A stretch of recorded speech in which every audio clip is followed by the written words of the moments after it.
Gentlelady from Oregon is recognized. Ms. Hoyle. Thank you, Mr. Chairman. I do recognize the vital role that hunters and anglers play in conservation efforts across the nation, and certainly in my district. Sportsmen are some of our strongest conservation champions, contributing billions of dollars through license fees and excise taxes that fund wildlife conservation programs.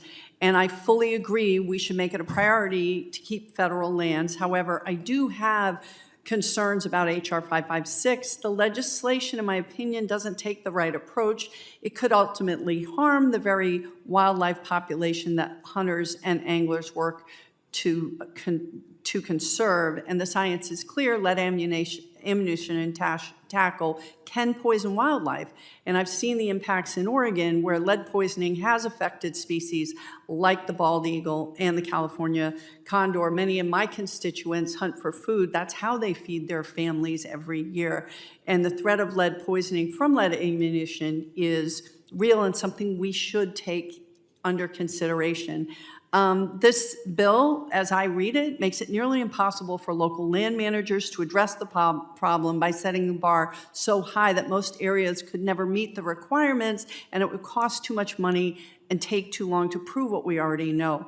This bill could also undermine local control, and in a home rule state, local control is very, very important across my district, regardless of what political persuasion the area is. 38 states already have some kind of lead restrictions that work well. And states like Oregon have shown that you can protect wildlife and keep hunting and fishing at the same time. They've done it with programs like gear exchanges that help hunters and anglers switch to alternatives without breaking the bank, because yes, it is expensive.